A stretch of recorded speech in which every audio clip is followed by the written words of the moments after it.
Magandang araw at magandang buhay, lalo-lalo na sa ating mga minamahal na mga senior citizens. Attention po sa inyo, may payout na May 5, 2026 para sa mga seniors, buong katotohanan ating alamin. Ang mga impormasyon na inyo pong makukuha ngayong araw, una, ang mga lugar kung saan may magaganap na payout sa social pension for indigent senior citizens. Pangalawa, ano ang oras ng iyong payout? Pangatlo, saan gaganapin ang payout? Pang-apat, ano ba ang kompletong requirements na dapat mong i-ready? At panglima, mga dagdag kaalaman patungkol po rito. Kaya naman, inaanyayahan kita na tapusin mo ang video nito hanggang sa dulo nang sa gayon makuha mo ang punto ng video kong ito. Kung ikaw ay bago pa lang sa aking YouTube channel at gusto mo maging updated sa mga uploads ko, ay pakisubscribe mo at i-bell notification mo na para kada upload ko ay manonotify ka. At hindi na natin papatagin ng oras na pag-usapan ito. Unahin muna natin ang Pasig City. Dahil sa May 5, 2026 ay meron pong magganap na payout sa Buting Elementary School, Barangay Buting. Sa alas 9 hanggang alas 3 po ang inyo pong payout sa mga barangay na ito. Barangay Buting, Barangay San Joaquin, Barangay Malinaw, Barangay Kalawaan. Ngayon naman ay pupunta tayo sa Laguna, sa sangguniang barangay ng San Cristobal, dahil meron pong magganap na local social pension sa May 5, 2026, alas 8 hanggang 2:30 ng hapon po sa Farm Conville New Covered Court. At heto po ang mga listahan sa mga kasali. Kayo na po bahala mag-post ito.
Ngayon po ay pupunta tayo sa Oscar ng Talibon sa May 5, 2026.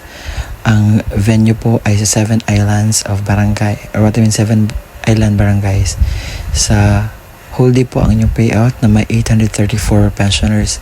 Sa Barangay Kalituban na may 133 pensioners, Barangay Sag na may 56 pensioners, Barangay Busalian na may 146 pensioners, Barangay Suba na may 130 pensioners, Barangay Kataban na may 183 pensioners, Barangay Nuknukan na may 79 pensioners, Barangay Gindakpan na may 98 pensioners, at Barangay Mahanay na may 109 pensioners. Ngayon naman ay pupunta tayo sa Masalukot Barangay Hall Covered Court dahil meron pong magaganap na payout sa May 5, 2026 alas 2 po ng hapon. At ito po ang mga pangalan sa nakalista po na kukuha ng pensyon. Pakipost lang po ito nang sa gayon po makita po ninyo ang pangalan.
Sa Sinubong Covered Court ay meron po magaganap na payout sa May 5, 2026, alas 9 hanggang alas 4 ng hapon.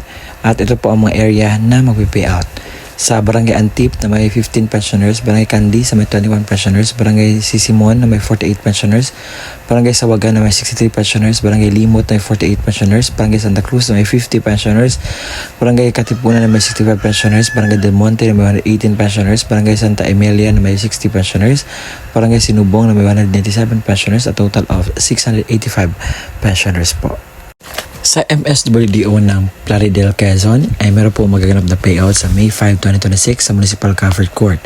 Sa Barangay Duhat, magsisimula ang niyang payout alas 8 na may 125 pensioners. Barangay Ilaya na may 69 pensioners. Barangay Ilusong na may 129 pensioners. Barangay Central na may 74 pensioners. Sa alas 10 ng umaga, ito po mga barangay na mag-payout. Barangay Tanuan na may 190 pensioners.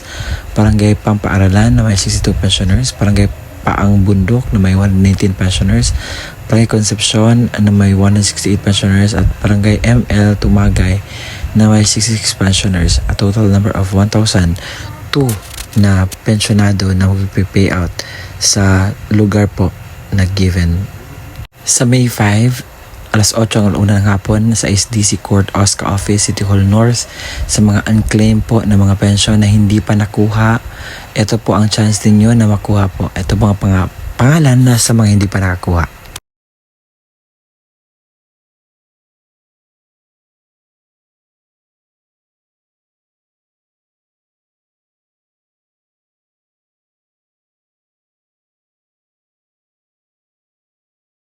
Sa Barangay Tandok ay mayroon po maghanap na payout sa May 5, 2026 sa Patola Gymnasium. Ito po ang mga barangay na mag-payout. Barangay Patola at Barangay Villabondo. Alas 8:30 ng umaga ang payout. Sa Santo Domingo at Tibag, alas 9:30 ang payout. Sa Chinese Gym, sa Chinese at Baybay Abas, alas 8:30 ang payout. Sa Mayamot II at Santa Catalina at ng Bulan, alas 10:30 ng umaga. Sa Fronda Gym, sa Barangay Fronda at Barangay Saging, alas 8:30 ng umaga ang payout. Barangay Tandok at Barangay Villa Trocenda, alas 9:30 ng umaga. Barangay Kuliat at Barangay Kalisitan, alas 10:30 ng umaga. At Barangay Sa Verona, alauna ng hapon po ang payout. At yun po ang aking mga nakolektang mga lugar kung saan may magaganap na payout para sa ating mga senior citizens. At kung nagtatanong kayo kung totoo ba itong sinasabi ko, yes po, totoo. Wala po itong gawa-gawa dahil ang social pension ay isang ganap na batas para sa mga indigent po. Kung ikaw ay may pension sa SSS, hindi ka po kwalipikado dito. Kung ikaw po ay may honorarium, hindi ka po kwalipikado dito. At kung ikaw po ay may support galing sa pamilya, hindi po kayo kwalipikado dito. Kung ninyo na tinanggal kayo, so may verification po kasi nangyari. At sa puntong ito, ibibigay ko na ang kompletong requirements na dapat mong i-ready nang sa gayon po ay maging aware ka sa ano man yung dapat mong i-ready na mga requirements.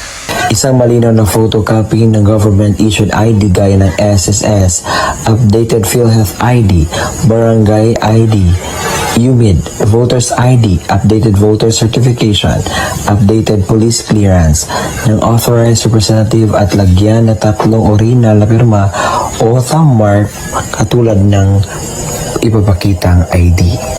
Paalala, siguraduhin pareho ang lagda, thumb mark ng senior citizen, beneficiaryo at authorized representative base sa kopya ng government-issued ID na presenta. Kumpletuhin ang mga hinihinging lagda, thumb mark sa authorized letter, iwasang magusot at huwag bilutin ang mga dokumento. Kung namatay na ang beneficiaryo, isang malinaw na Xerox ng ID ng pensioners, warranty letter na nagmula sa MSWDO, CSWDO o OSCA na may pirma ng MSWDO, Xerox ng death certificate ng beneficiaryo na mayroong serial number. Isang malinaw na photocopy ng government issued ID gaya ng SSS, updated PhilHealth ID, updated barangay ID, unit voters ID, updated voter certification, at updated police clearance ng authorized representative at lagyan na 3 original na pirma o thumb mark katulad ng pinapakitang ID. Paalala, kumpletuhin ang mga hinihinging lagda o thumb mark sa warranty letter at iwasang magkusot at huwag bilutin ang mga dokumento. Kung wala ang death certificate, kinakailangan ng certificate mula sa MSWDO, CSWDO na nakasaad ng pagpatunay na ang beneficiaryo ay patay na at kasalukuyan inasikaso ang death certificate. Huwag kalimutan magdala ng iyong ballpen na itim, payong at saka tubig. At kung meron na doon na po kayo sa payout, kinakailangan niyo pong gawin ito. Kinakailangan kumain muna kayo before pupunta sa payout. Magdala ng sariling ballpen, inumin at gamot kung kinakailangan. Baka pagdating po doon ay medyo mas ready tayo para maiwasan natin ang mga darating pang mga sakuna. At ang gagawin niyo po is magpila po sumunod sa mga altundunin ng payout. Nasanay nakuhanan niyo po ng aral, impormasyong tama ang vlog na ginawa ko ngayon. Ang purpose lamang po nito is to aware you about the happenings and the benefits na makukuha ninyo sa bigay po ng ating gobyerno. Kaya naman, kung nakita at napakinggan ninyo ang balitang ito na urgent po at kinakailangan yung puntahan, kinakailangan yung i-clear, kung ano man yung dapat yung i-ready, gawin nyo na po yan ngayon. No? Sa gayon po ay makuha nyo po ang inyo pong benepisyo na galing po sa ating gobyerno. And congratulations po sa lahat po ng mga makakatanggap ng pension at makukuha ng kanilang payout.